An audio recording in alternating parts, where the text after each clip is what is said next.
손님이 호구야? 먹기 싫으면 그냥 나가. 여기는 속초 대포항의 한 횟집입니다. 이 사소한 싸움이 제 인생을 송두리째 바꿔놓을 줄은 꿈에도 몰랐습니다. 제 이야기를 들려드리기 전에 구독과 좋아요를 눌러주시면 정말 감사하겠습니다.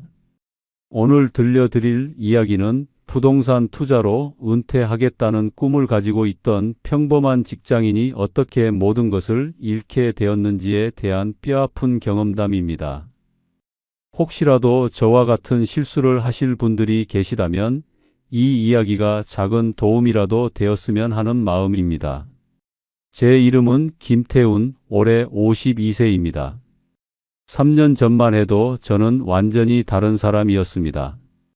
IT 대기업 팀장으로 26년간 성실하게 일하면서 노후 준비를 착실히 해온 평범한 가장이었죠. 49세가 되던 2022년 저는 인생 최대의 결정을 내렸습니다. 속초 대포항에 6억 원짜리 상가 건물을 산 것입니다. 당시 제가 가진 자산을 정리해 보니 퇴직금으로 예상되는 금액이 2억 8천만 원 정도였고 그동안 모아둔 적금이 1억 2천만 원 있었습니다. 총 4억 원으로 노후를 준비하기에는 부족하다는 생각이 들었고 뭔가 투자를 해서 수익을 내야겠다는 생각이 들었는데 그때 눈에 들어온 것이 바로 속초 대포항 상가 투자였습니다. 첫 해는 정말 대박이었습니다. 월세만 900만 원씩 들어왔고 제 월급 650만 원보다 훨씬 많았죠. 1년 만에 순수익 9천만 원을 벌었고 건물 가격도 6억에서 8억 5천으로 뛰었습니다. 2년 차에는 더 좋아져서 월세가 1,050만 원까지 올랐고 연간 순수익이 1억 1천만 원을 넘었습니다. 하지만 3년 차인 2024년 모든 것이 무너졌습니다. 바가지 논란이라는 게 터진 겁니다. 한 상인의 손님은 호구예요 라는 말 한마디가 유튜브에 퍼지면서 대포항 전체가 지옥이 되었습니다. 관광객이 사라졌고 세입자들이 하나둘씩 나가기 시작했습니다. 월세 900만 원이었던 것이 250만 원까지 떨어졌고 5개 업소 중 4개가 폐업했습니다. 결국 저는 6억에 산 건물을 3억에 급매로 처분할 수밖에 없었습니다. 3년 만에 3억 6천만 원을 날린 것입니다. 26년간 모은 돈이 한순간에 사라졌습니다. 지금은 다시 직장으로 돌아와 52세의 나이에 팀장으로 일하고 있습니다.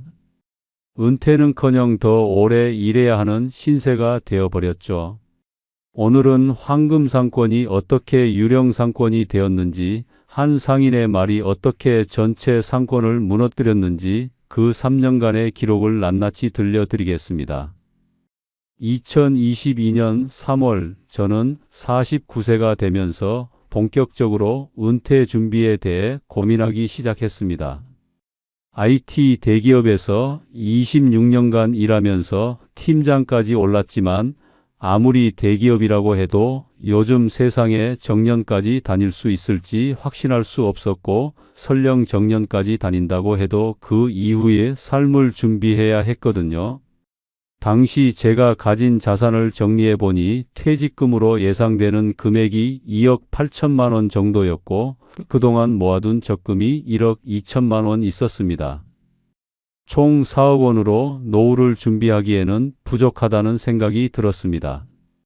아이들 대학 등록금도 계속 들어가야 하고 아내와 제 노후 생활비도 마련해야 했거든요. 뭔가 투자를 해서 수익을 내야겠다는 생각이 들었는데 주식은 너무 위험해 보였고 예금 금리로는 물가 상승률도 못 따라갈 것 같았습니다. 그때 눈에 들어온 것이 부동산 투자였습니다. 특히 상가 임대 사업에 관심이 생겼는데 매월 안정적인 임대 수익이 나오면서 동시에 부동산 가치 상승도 기대할 수 있을 것 같았거든요. 인터넷을 뒤져가며 상가 투자에 대한 정보를 모았고 부동산 투자 관련 유튜브도 열심히 봤습니다. 그러던 중 코로나19 이후 호황을 누리고 있는 속초 관광시장에 주목하게 되었습니다. 해외여행이 어려워지면서 국내 관광지로 사람들이 몰려들었고 그 중에서도 속초는 서울에서 접근성도 좋고 바다와 산을 모두 즐길 수 있어서 인기가 폭발적이었습니다. 특히 속초 대포항은 싱싱한 해산물로 유명해서 관광객들이 반드시 들르는 필수 코스가 되어 있었죠. 2022년 봄 처음으로 속초 대포항을 직접 가봤습니다. 주말이었는데 정말 사람이 엄청났습니다.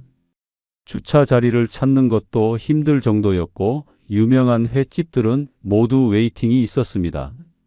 길거리 곳곳에서는 오징어를 굽는 냄새가 나고 관광객들이 줄을 서서 기다리고 있었습니다. 이런 곳에 상가를 하나 가지고 있으면 정말 좋겠다는 생각이 들었습니다. 부동산 중개업소를 몇 군데 돌아다녀 봤는데 어디서나 똑같은 이야기를 들었습니다. 요즘 대포항 상가가 정말 잘 나가요. 권리금만 억대씩 하고 임대료도 계속 오르고 있어요. 지금 투자하시면 몇 년 후에 몇 배 수익 보실 수 있을 거예요. 이런 말들을 들으니 정말 마음이 움직였습니다. 집에 돌아와서 아내와 상의해 봤습니다. 여보, 속초 대포항에 상가 하나 사면 어떨까?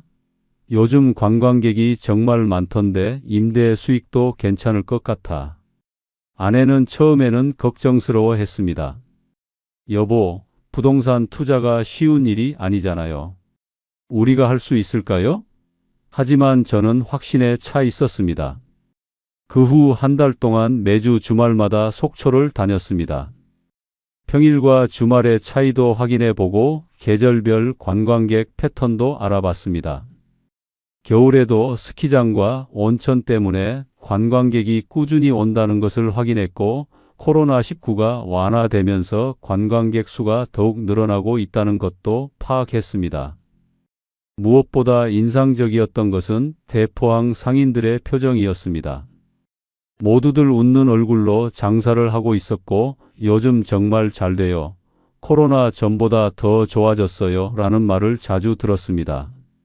한 횟집 사장님은 여기 상가 하나만 있으면 평생 걱정 없어요.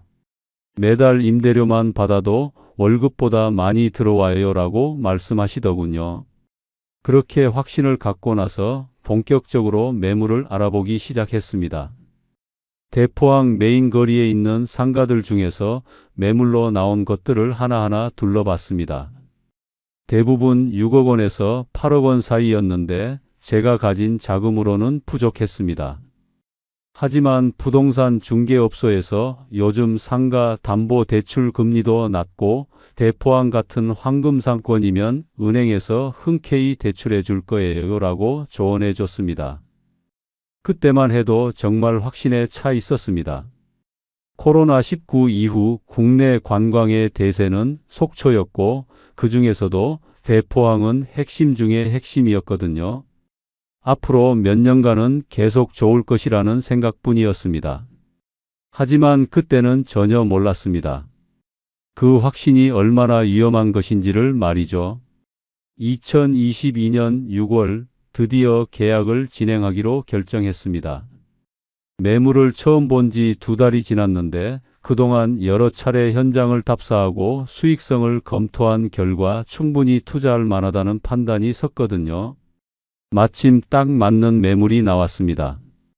대포항 메인거리 한복판에 있는 4층 건물이었는데 1층은 넓은 홀로 되어 있어서 대형 횟집으로 쓰기 좋았고 2층부터 4층까지는 각각 소규모 음식점들이 들어갈 수 있는 구조였습니다. 현재 임대 중이라 월세 수익도 바로 받을 수 있다고 했습니다. 부동산 중개업소에서 매도인과 만나서 본격적인 협상에 들어갔습니다.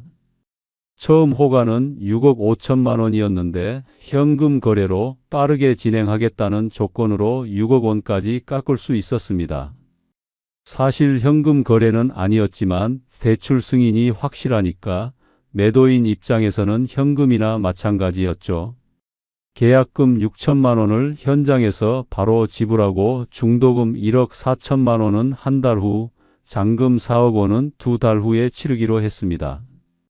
계약서에 도장을 찍는 순간 정말 떨렸습니다. 49년 인생에서 가장 큰 돈을 투자하는 순간이었거든요.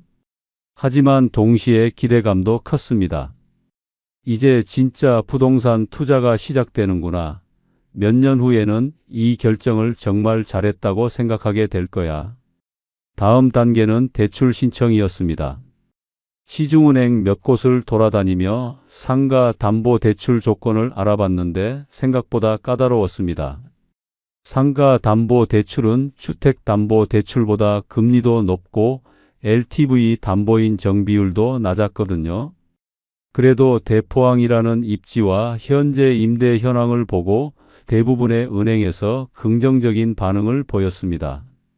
결국 KB국민은행에서 가장 좋은 조건을 제시해 줬습니다.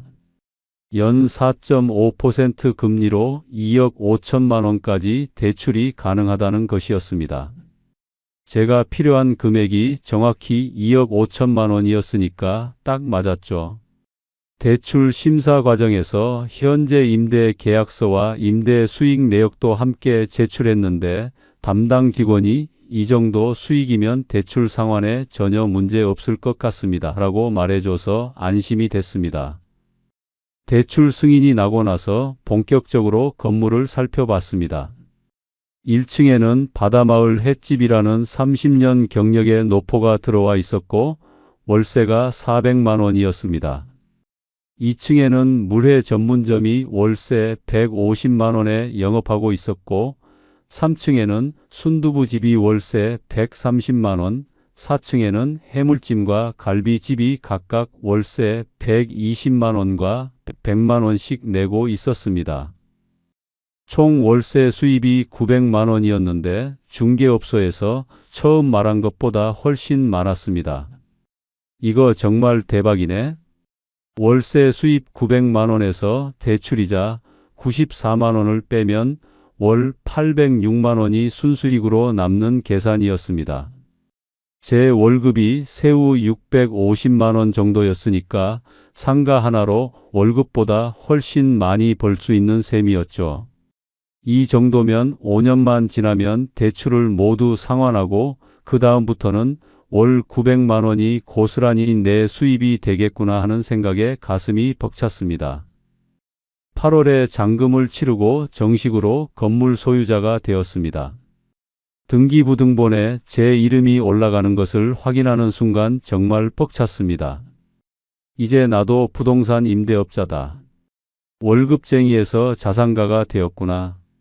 그동안 남의 집에서 전세로 살면서 매달 전세이자 부담을 안고 살았는데 이제는 오히려 남에게 월세를 받는 입장이 되었다니 정말 신기했습니다. 첫 월세를 받은 날을 아직도 기억합니다. 9월 5일이었는데 계좌에 900만 원이 한꺼번에 들어오는 것을 보니 정말 꿈만 같았습니다. 물론 여기서 대출이자 94만 원과 각종 세금, 관리비 등을 빼야 했지만 그래도 실수령액이 750만 원은 넘었습니다. 제 월급보다 훨씬 많은 금액이었죠. 아내도 정말 기뻐했습니다. 여보, 우리가 정말 잘했네요. 이 정도면 아이들 대학 등록금 걱정도 없겠어요. 무엇보다 기뻤던 것은 세입자들이 모두 장기간 장사를 해온 안정적인 업소들이라는 점이었습니다. 1층 바다마을 횟집은 대포항에서 30년간 장사를 해온 유명한 곳이었고 2층부터 4층의 업소들도 모두 5년 이상 같은 자리에서 영업을 하고 있었습니다. 이런 안정적인 세입자들이면 월세 연체 걱정도 없겠다고 생각했습니다. 특히 1층 바다마을 횟집 사장님이 인사를 오셨는데 건물주님 앞으로 잘 부탁드려요. 저희가 30년간 여기서 장사하면서 한 번도 월세 늦춘 적 없어요 라고 말씀하시는데 정말 든든했습니다. 그때만 해도 이 모든 것이 곧 무너질 거라는 사실을 전혀 몰랐습니다. 2022년 9월부터 본격적인 건물주 생활이 시작되었습니다. 매월 5일이면 어김없이 900만 원이 계좌로 입금되었고 세입자들도 모두 만족스러워했습니다. 대출이자와 관리비를 제외하고도 월 750만 원 정도가 손에 들어왔는데 이는 제 월급 650만 원보다 많은 금액이었습니다. 10월에는 더욱 기분 좋은 일이 있었습니다. 4층 갈비집 사장님이 찾아와서 사장님 장사가 너무 잘 돼서 매장을 좀 더 확장하고 싶은데 혹시 옆 공간도 임대 가능한가요? 라고 문의한 것입니다. 아직 비어있는 공간이 조금 있었는데 그곳도 임대할 수 있다면 월세 수입이 더 늘어날 수 있었습니다. 월 50만 원의 추가 계약을 체결했고 이렇게 되니 총 월세가 950만 원까지 올라갔습니다. 부동산 시장도 계속 좋았습니다. 속초 지역 상가 가격이 지속적으로 올라서 제가 6억 원에 산 건물이 11월 감정 평가에서는 7억 5천만 원으로 평가받았습니다. 불과 3개월 만에 1억 5천만 원이 오른 셈이었죠. 이 정도면 지금 팔아도 대출 다 갚고 1억 원은 남겠네라는 생각이 들었지만 당연히 팔 생각은 없었습니다. 임대 수익이 너무 좋았거든요. 연말 정산을 해보니 정말 만족스러운 결과가 나왔습니다. 4개월간 총 임대 수익이 3,650만 원, 대출 이자와 각종 비용을 제외한 순수익이 2,850만 원 정도였습니다. 연간으로 계산하면 순수익만 8,550만 원 정도 될 것 같았습니다. 제 연봉이 세전 7,800만 원 정도였으니까 상가 임대 수익이 제 연봉보다 많은 셈이었습니다. 그해 송년회에서 동료들에게 자랑을 좀 했습니다. 요즘 부동산 투자가 정말 잘 됐어. 속초 대포항에 상가 하나 샀는데 월세만 900만 원 가까이 들어와. 다들 부러워하면서 나도 투자 좀 해볼까라고 물어보더군요. 그때 저는 정말 자신만만했습니다. 지금이라도 늦지 않았어. 속초는 앞으로 더 좋아질 거야. 2023년이 시작되면서 상가 임대 사업은 더욱 순조롭게 굴러갔습니다. 새해 첫 월세부터 950만 원이 정확히 입금되었고 세입자들도 모두 만족스러워했습니다. 특히 1월은 설 연휴와 겨울 휴가철이 겹치면서 속초 관광객이 더욱 늘어났고 덕분에 세입자들의 매출도 크게 증가했습니다. 1층 바다마을 횟집 사장님이 직접 찾아와서 인사를 하셨습니다.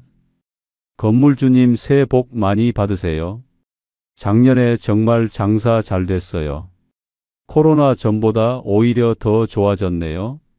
그러면서 올해도 계속 잘 부탁드린다며 떡 한 상자를 들고 오셨습니다. 30년간 대포항에서 장사를 해온 베테랑의 말이니까 정말 믿음이 갔습니다. 2월에는 더욱 좋은 소식이 있었습니다. 3층에 있던 순두부집이 매장 확장을 원해서 옆 빈 공간까지 추가로 임대 계약을 체결한 것입니다. 기존 월세 130만 원에서 200만 원으로 올라갔으니까 월 70만 원의 추가 수익이 생긴 셈이었습니다. 이렇게 되니 총 월세 수입이 1,020만 원까지 올라갔습니다. 정말 대박이었죠. 월세 1,020만 원에서 대출이자 94만 원과 각종 관리비 50만 원을 빼도 월 876만 원 이상의 순수익이 나왔습니다. 제 월급의 2배가 넘는 금액이었죠. 이 정도면 4년 후에는 대출을 모두 상환할 수 있고 그 다음부터는 월 1,000만 원 가까이 되는 돈이 고스란히 제 수입이 될 것이었습니다. 봄이 되면서 관광 성수기가 시작되자 상황은 더욱 좋아졌습니다. 4월부터 대포항에는 관광객들이 줄을 이어서 몰려왔고 주말마다 주차 자리를 찾기 어려울 정도였습니다. 저도 가끔 현장을 둘러봤는데 제 건물에 들어있는 음식점들도 모두 만석이었습니다. 5월에는 정말 놀라운 일이 일어났습니다. 2층에 있던 물회 전문점 사장님이 찾아와서 월세 인상을 제안한 것입니다.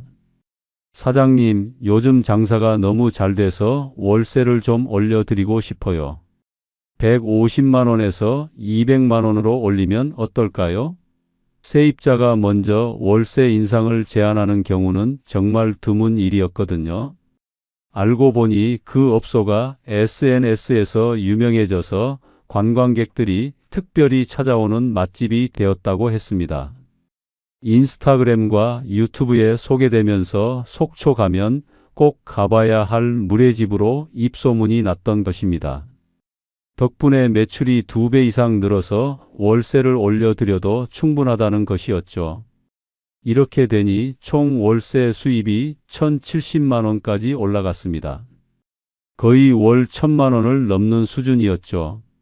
순수익으로는 월 920만 원 정도가 남았는데 이는 제 연봉과 맞먹는 수준이었습니다. 이럴 줄 알았으면 진작에 투자할 거리라는 생각이 들었습니다. 여름 성수기인 7월과 8월에는 정말 대단했습니다. 대포항 전체가 관광객들로 인산인해를 이뤘고 제 건물에 들어있는 음식점들도 하루 종일 만석이었습니다. 특히 1층 바다마을 횟집은 웨이팅이 2시간씩 있을 정도였습니다. 연말까지 모든 것이 순조롭게 진행되었습니다. 12월에도 월세 1,070만 원이 정확히 입금되었고 세입자들도 모두 만족스러워했습니다. 1년간 총 순수익을 계산해 보니 1억 500만 원 정도였습니다. 정말 대성공이었죠. 하지만 그때는 전혀 몰랐습니다. 그 성공이 얼마나 위태로운 기반 위에 세워진 것인지, 그리고 곧 모든 것이 한순간에 무너져 내릴 거라는 사실을 말이죠. 2024년 새해가 밝았을 때만 해도 모든 것이 순조로워 보였습니다. 1월 월세도 정확히 1,070만 원이 입금되었고 세입자들도 올해도 잘 부탁드린다며 인사를 왔습니다.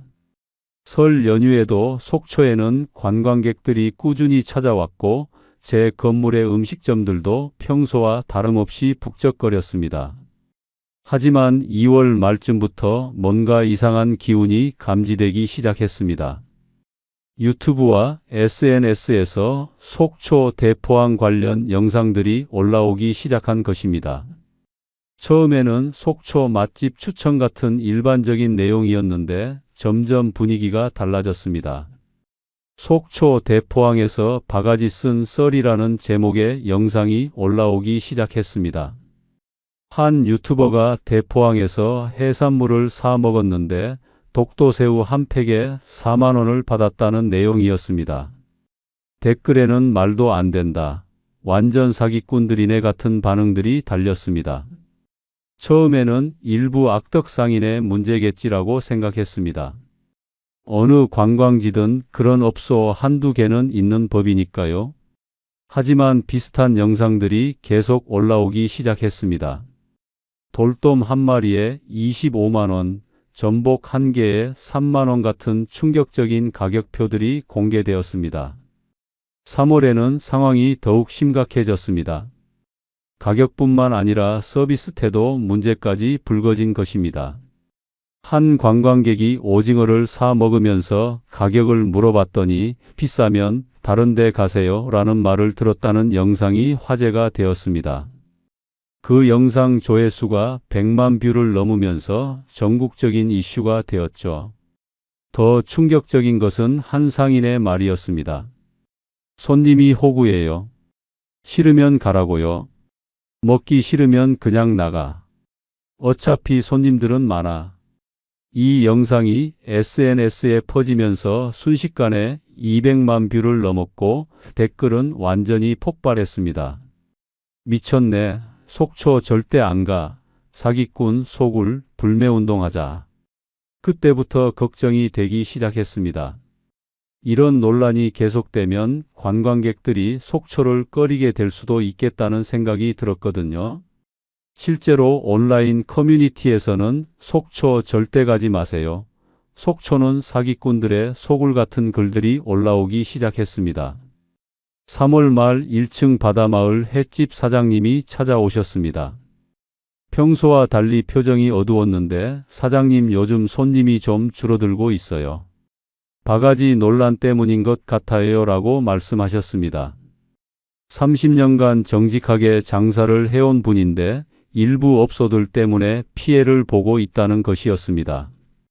실제로 3월 매출을 확인해 보니 전달보다 15% 정도 줄어들었다고 했습니다.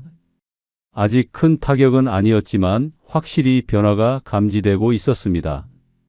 잠시 지나가는 일일 거야, 곧 잠잠해질 거야 라고 생각하려고 했지만 마음 한편으로는 불안했습니다. 4월에는 상황이 더욱 악화되었습니다. 대통령이 국무회의에서 직접 속초 대포항의 바가지 요금 문제를 거론한 것입니다. 강원도 관광산업 피해가 심각한데 바가지 씌우는 거 어떻게 단속할 방법 없어요? 라는 대통령의 발언이 뉴스로 보도되면서 전국적인 관심사가 되었습니다. 대통령이 직접 언급했다는 것은 그만큼 문제가 심각하다는 뜻이었습니다. 이후 바가지 논란의 폭망이라는 제목의 뉴스 기사들이 쏟아졌고 방송사들도 현장 취재에 나섰습니다. 대포항이 연일 뉴스에 나오는데 모두 부정적인 내용들이었습니다. 4월 월세를 받으면서 세입자들과 이야기를 나눠봤는데 모두들 걱정이 많았습니다. 2층 물회집 사장님은 사장님 요즘 예약 취소가 많이 들어와요. 온라인에서 속초 욕하는 글들 때문인 것 같아요 라고 하셨습니다. 작년 같으면 예약이 가득 찼을 시기인데 올해는 빈자리가 보이기 시작했다고 했습니다. 3층 순두부집 사장님도 정말 억울해요. 저희는 정직하게 장사했는데 일부 업소들 때문에 전체가 욕을 먹고 있어요 라고 하소연하셨습니다. 실제로 4월 매출이 전달보다 25% 줄어들었다고 했습니다. 그때부터 심각성을 느끼기 시작했습니다. 이것이 단순히 일시적인 논란이 아니라 구조적인 문제가 될 수 있겠다는 생각이 들었거든요. 한번 박힌 이미지를 바꾸는 것은 정말 어려운 일이니까요. 5월에는 더욱 직접적인 타격이 왔습니다. 3층에 있던 순두부집이 폐업을 통보한 것입니다. 사장님, 더 이상 버틸 수 없어요. 매출이 절반 이하로 떨어졌어요. 임대료를 내기도 힘든 상황이에요. 그동안 월세 200만 원을 꾸준히 내던 세입자가 나간다는 것은 상당한 타격이었습니다. 새로운 세입자를 구하려고 했지만 쉽지 않았습니다. 부동산 중개업소에서도 요즘 대포항에 들어오려는 사람이 없어요. 모두들 바가지 논란 때문에 꺼려해요 라고 말했습니다. 한때 권리금을 주고도 들어오기 어려웠던 황금상권이 이제는 세입자를 구하기 어려운 곳이 되어버린 것입니다. 5월 월세 수입이 870만 원으로 줄어들었습니다. 200만 원이 감소한 것이었죠. 분명히 하락 추세가 시작된 것이었습니다. 더 큰 문제는 이것이 시작에 불과하다는 점이었습니다. 그때까지만 해도 여름 성수기가 되면 다시 좋아질 거야 라는 희망을 품고 있었습니다. 하지만 밤에 혼자 앉아서 인터넷 뉴스를 보면서 정말 답답했습니다. 왜 하필 내가 투자한 곳에서 이런 일이 일어날까? 그러나 이것이 불과 시작에 불과하다는 사실을 그때는 전혀 몰랐습니다. 2024년 6월 여름 성수기를 앞두고 기대 반 걱정 반이었습니다. 예년 같았으면 이 시기부터 대포항에 관광객들이 몰려들기 시작했을 텐데 올해는 분위기가 완전히 달랐습니다. 바가지 논란이 전국적으로 확산되면서 속초를 꺼리는 분위기가 형성되고 있었거든요. 실제로 6월 첫 주말에 현장을 직접 가봤는데 정말 충격적이었습니다. 작년 같은 시기였다면 주차 자리를 찾기 어려울 정도로 붐볐을 텐데 이번에는 한산하기 그지없었습니다. 평일처럼 조용했고 관광객들도 예전의 절반도 안 되는 것 같았습니다. 제 건물에 들어있는 음식점들도 마찬가지였습니다. 1층 바다마을 횟집은 점심시간인데도 테이블의 절반이 비어 있었고 2층과 4층의 업소들도 한적한 모습이었습니다. 작년 이맘때는 웨이팅이 있었던 곳들이 이제는 손님을 기다리고 있는 상황이었죠. 1층 바다마을 횟집 사장님과 이야기를 나눠봤는데 정말 심각한 상황이었습니다. 사장님, 이번 달 매출이 작년 같은 시기에 40% 수준이에요. 이런 상황이 계속되면 정말 큰일이에요. 30년간 대포항에서 장사를 해오신 분이 이렇게 말씀하시니까 정말 심각성을 느꼈습니다. 더 큰 문제는 관광객들의 인식 변화였습니다. 온라인 커뮤니티와 SNS에서는 여전히 속초 가지 마세요. 대포항은 사기꾼들 소굴이라는 글들이 계속 올라오고 있었습니다. 한번 박힌 부정적 이미지를 바꾸는 것은 정말 어려운 일이었습니다. 특히 충격적이었던 것은 가족 단위 관광객들의 반응이었습니다. 아이들 데리고 갔다가 바가지만 쓰고 기분만 상했다는 후기들이 많았는데 이런 가족들은 다시는 속초를 찾지 않을 가능성이 높았습니다. 리피터가 줄어든다는 것은 관광지로서 치명적인 타격이었죠. 6월 말 4층에 있던 갈비집에서 월세 인하를 요청해 왔습니다. 사장님, 매출이 너무 많이 줄어서 현재 월세로는 버티기 어려워요. 150만 원에서 100만 원으로 좀 낮춰 주실 수 있을까요? 작년에는 매장을 확장하면서 월세를 올렸던 곳인데 이제는 인하를 요청하는 상황이 된 것입니다. 고민이 많았지만 결국 100만 원으로 인하해 주기로 했습니다. 세입자가 나가면 새로운 세입자를 구하기도 어려운 상황이었고 빈 공간으로 두는 것보다는 낮은 임대료라도 받는 게 나았거든요. 이렇게 되니 월세 수입이 870만 원에서 820만 원으로 줄어들었습니다. 7월에는 더욱 심각한 상황이 벌어졌습니다. 2층에 있던 물회 전문점이 갑자기 폐업을 통보한 것입니다. 작년에는 SNS에서 유명해져서 월세까지 올렸던 곳인데 이제는 더 이상 버틸 수 없다는 것이었습니다. 사장님, 정말 죄송해요. 매출이 작년에 30% 수준까지 떨어졌어요. 하루에 손님이 20팀도 안 와요. 작년 같은 시기에는 200팀씩 왔는데 그 사장님도 눈물을 글썽이며 말씀하시는데 정말 안타까웠습니다. SNS 맛집으로 유명했던 곳이 바가지 논란 때문에 완전히 몰락한 것이죠. 물의 집이 나가면서 월세 200만 원이 또 사라졌습니다.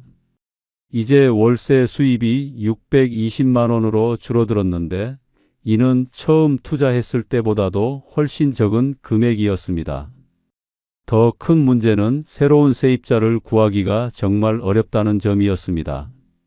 부동산 중개업소를 통해 임대 공고를 냈지만 문의 전화가 거의 오지 않았습니다. 가끔 문의가 와도 대포항 상황이 어떤지 알고 계시죠? 임대료를 많이 내려주셔야 할 것 같은데요 라는 말만 들었습니다. 한때 권리금을 주고도 들어오기 어려웠던 황금상권이 이제는 이런 상황이 된 것입니다. 8월은 전통적으로 여름 성수기의 절정이었는데 올해는 완전히 달랐습니다. 작년 같았으면 대포항이 관광객들로 인산인해를 이뤘을 텐데 올해는 한적하기만 했습니다. 주말에도 평일 같은 분위기였고 많은 음식점들이 손님 없이 썰렁한 모습이었습니다. 제 건물 주변도 마찬가지였습니다. 곳곳에 임대 또는 매매라는 문구가 붙은 상가들이 늘어나기 시작했습니다.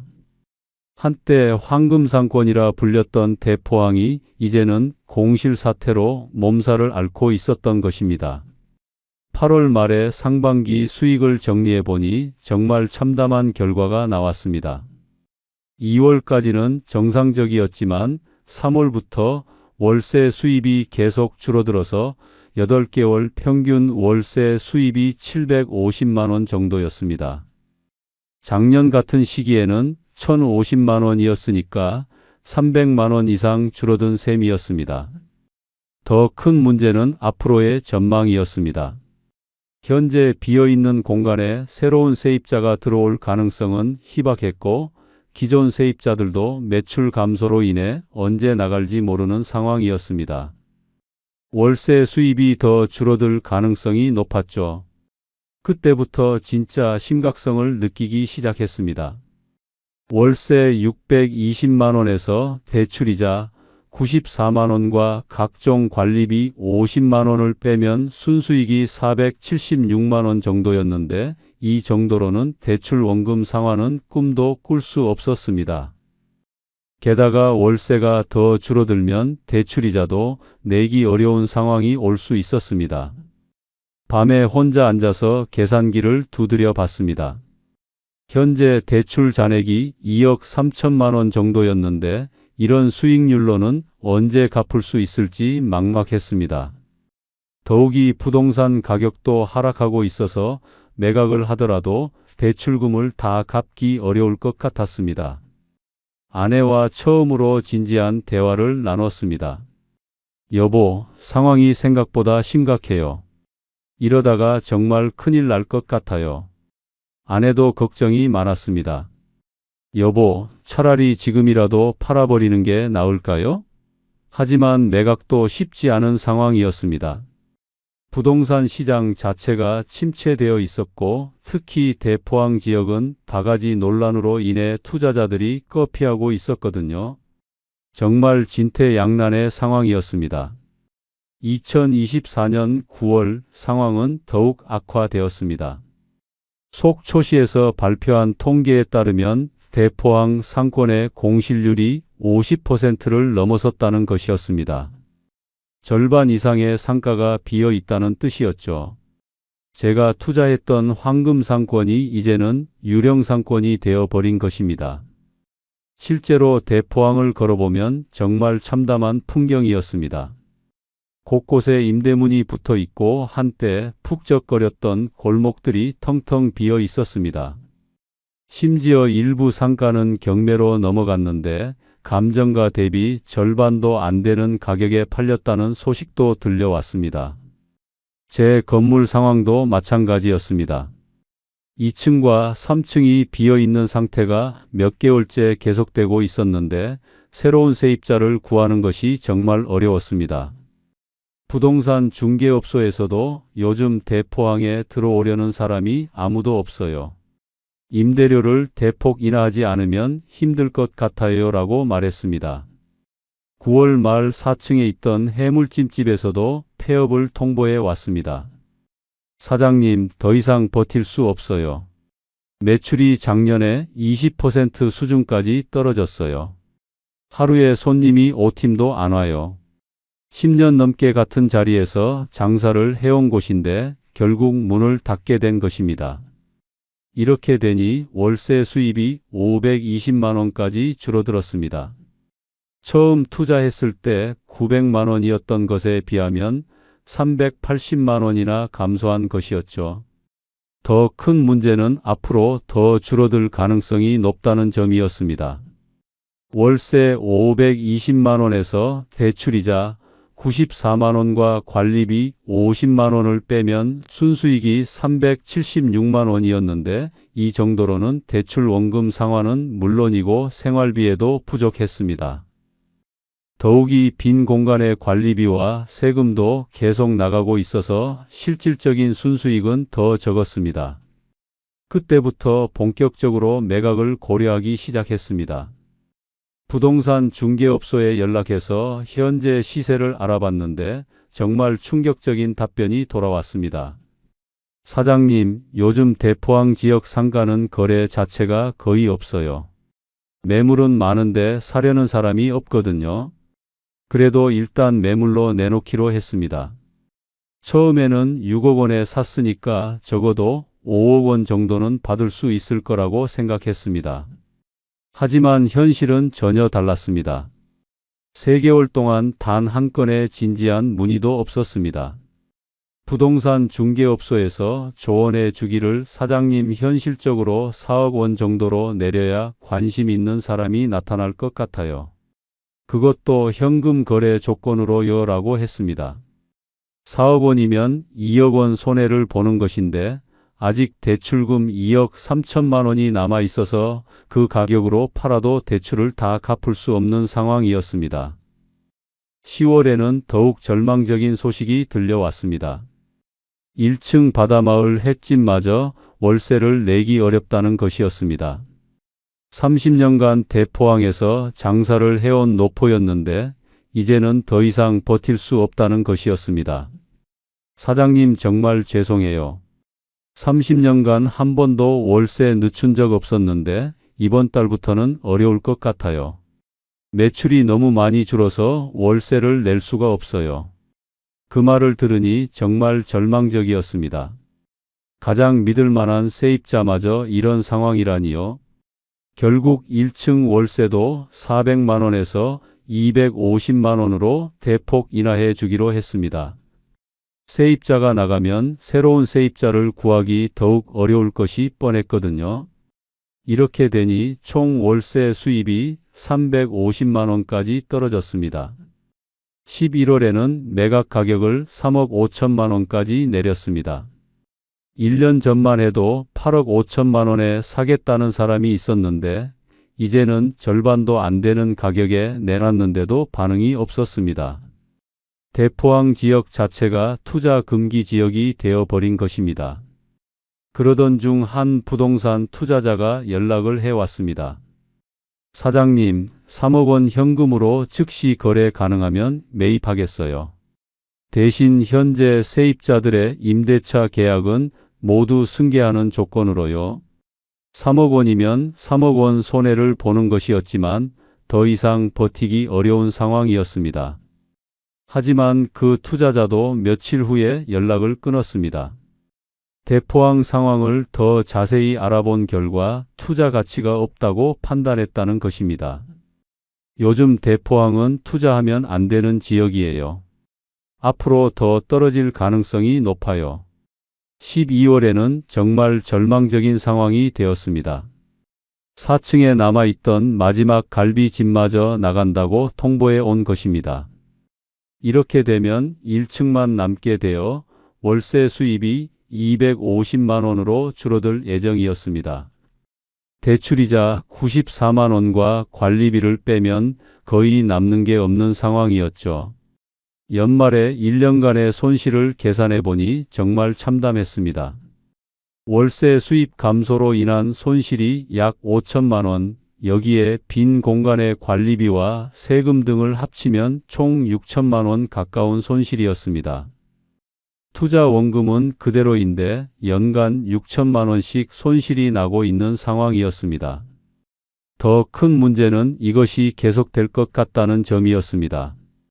대포항에 대한 부정적 인식이 바뀔 기미가 보이지 않았고 새로운 세입자를 구하는 것도 거의 불가능했습니다. 이대로 가면 매년 수천만 원씩 손실을 보면서 대출이자만 내다가 결국 파산할 수도 있었습니다. 그때부터 정말 심각하게 고민하기 시작했습니다. 계속 버티는 게 나을까? 아니면 손해를 보더라도 빨리 정리하는 게 나을까? 하지만 어떤 선택을 해도 막대한 손실은 피할 수 없는 상황이었습니다. 2025년 1월 더 이상 버틸 수 없다는 현실을 받아들이고 최종 결정을 내렸습니다. 3억 원이라도 급매로 처분하기로 한 것입니다. 6억 원에 산 건물을 3억 원에 파는 것이니까 3억 원의 손실이었지만 더 늦으면 더 큰 손실을 볼 수 있다는 판단이었습니다. 매수자는 부동산 경매를 전문으로 하는 투자자였습니다. 사장님, 지금 상황으로 봐서는 3억 원도 높은 가격이에요. 하지만 현금으로 즉시 거래해 드릴 테니까 3억 원에 하시죠. 선택의 여지가 없었습니다. 더 기다려봐야 가격만 더 떨어질 것이 뻔했거든요. 계약을 하면서 정말 마음이 아팠습니다. 2년 반 전에 황금 상권이라며 의기양양하게 샀던 건물을 이렇게 처분하게 될 줄은 꿈에도 몰랐습니다. 계약서에 도장을 찍는 순간 정말 가슴이 무너지는 기분이었습니다. 매각 대금 3억 원으로 대출 잔금 2억 3천만 원을 상환하고 나니 7천만 원이 남았습니다. 처음에 투자한 자기 자본 3억 5천만 원 중에서 7천만 원만 건진 셈이었으니까 실질 손실은 2억 8천만 원이었습니다. 여기에 2년 반 동안 들어간 이자와 관리비, 세금 등을 합치면 총 손실이 3억 6천만 원을 넘었습니다. 26년간 직장 생활을 하면서 모은 퇴직금 2억 8천만 원과 적금 1억 2천만 원, 총 4억 원이 거의 사라진 것입니다. 49세에 시작한 부동산 투자로 은퇴하겠다는 꿈이 완전히 무너져 버렸죠. 오히려 은퇴는커녕 더 오래 일해야 하는 상황이 되어 버렸습니다. 매각을 마치고 나서 마지막으로 대포항을 걸어봤습니다. 2년 반 전에 처음 와서 정말 좋은 곳이다며 감탄했던 그 골목들이 이제는 썰렁하기만 했습니다. 곳곳에 임대문이 붙어 있고 문을 닫은 가게들이 많았습니다. 한때 황금상권이라 불렸던 곳이 이렇게 변해버린 현실이 믿어지지 않았습니다. 특히 마음 아팠던 것은 30년간 정직하게 장사를 해온 1층 바다마을 횟집도 결국 문을 닫게 되었다는 것이었습니다.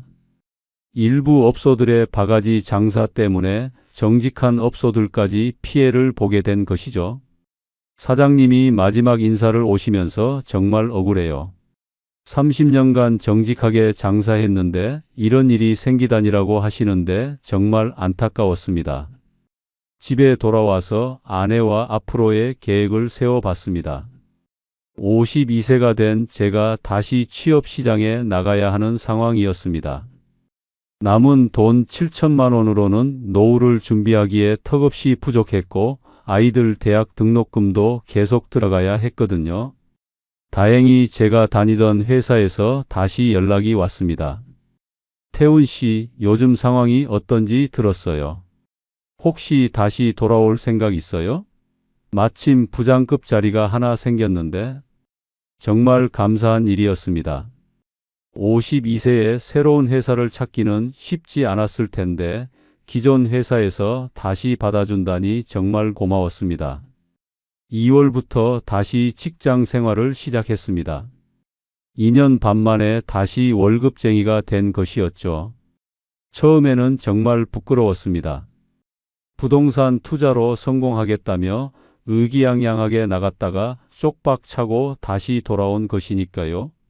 동료들도 무슨 일이 있었는지 대략 알고 있어서 더욱 민망했습니다. 하지만 시간이 지나면서 마음을 다잡았습니다. 그래, 아직 52세야. 다시 시작하면 돼.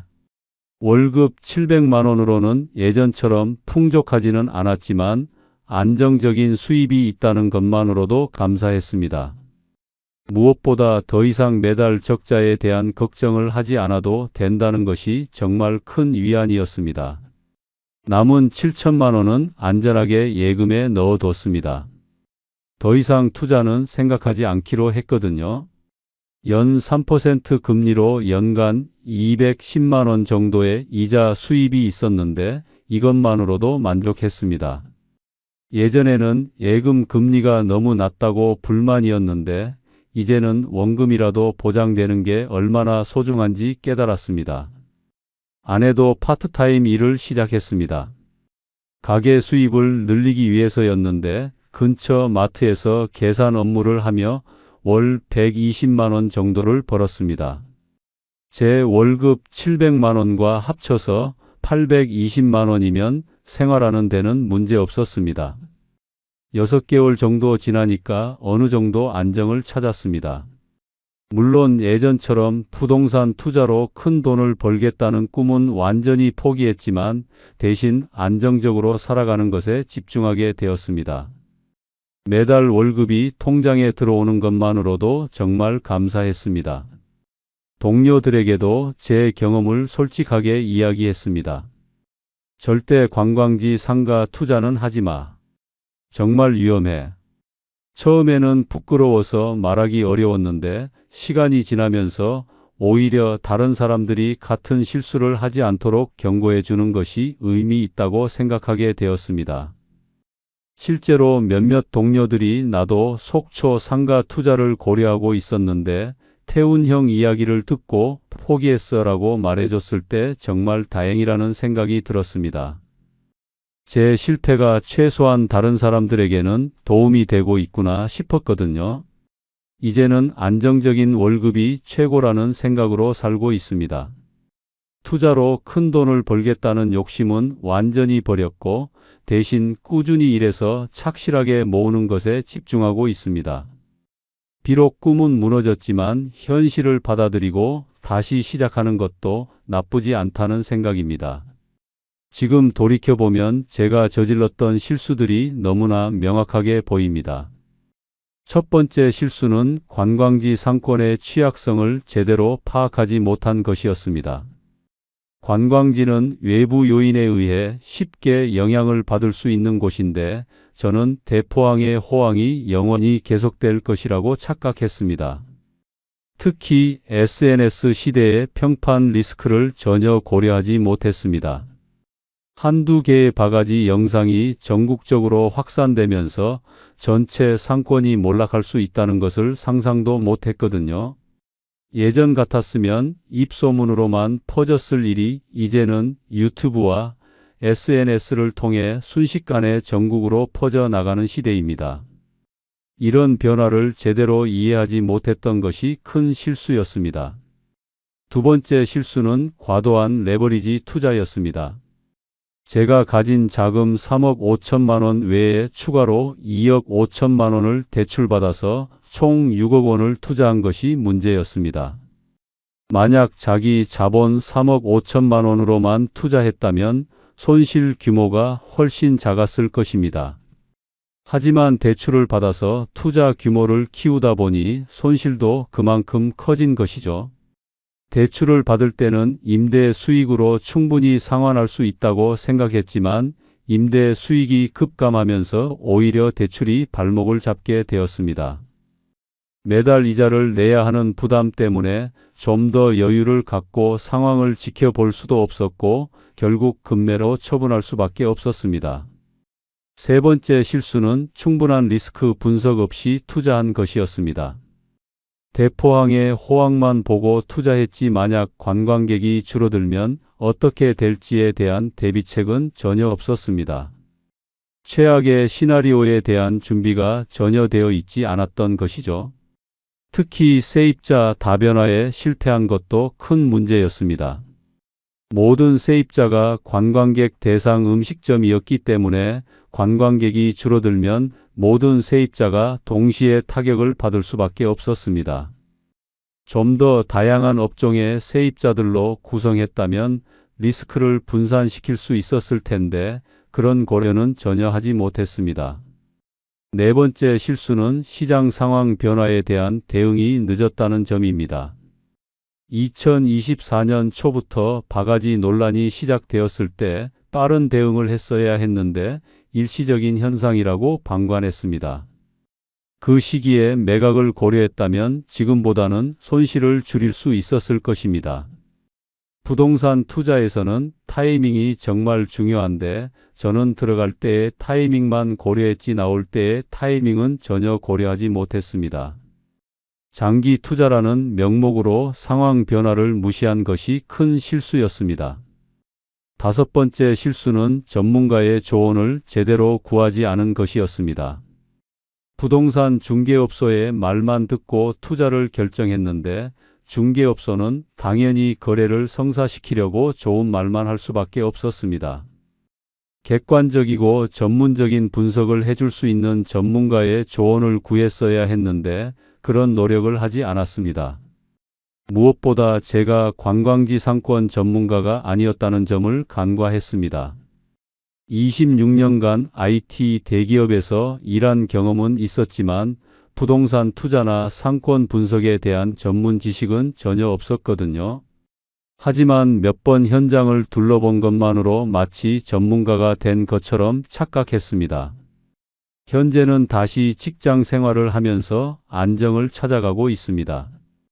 비록 부동산 투자로 은퇴하겠다는 꿈은 무너졌지만 대신 현실적인 목표를 세우고 있습니다. 65세까지 꾸준히 일해서 조금씩 모으고 국민연금과 퇴직연금으로 기본적인 노후를 준비하는 것이 목표입니다. 더 이상 한 방에 대박 내겠다는 생각은 하지 않습니다. 대신 꾸준히 조금씩이라는 원칙으로 살아가고 있습니다. 매달 월급에서 일정 금액을 예금으로 적립하고 여유가 있을 때는 안전한 펀드에 조금씩 투자하는 정도입니다. 이 영상을 보시는 분들께 꼭 말씀드리고 싶은 것이 있습니다. 첫째, 관광지 상가 투자는 정말 신중하게 하십시오. 겉으로 보기에는 화려해 보이지만 실제로는 외부 요인에 의해 쉽게 무너질 수 있는 취약한 구조입니다. 특히 SNS 시대에는 하나의 사건이 전체 지역 이미지를 망칠 수 있다는 점을 꼭 기억하시기 바랍니다. 둘째, 과도한 레버리지 투자는 절대 금물입니다. 아무리 수익성이 좋아 보여도 자기 자본 범위 내에서만 투자하시기 바랍니다.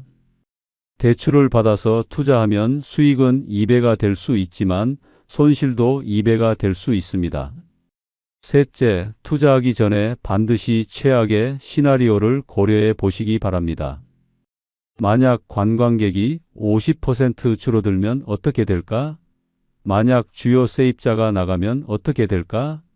이런 질문들에 대한 답을 미리 준비해 두셔야 합니다.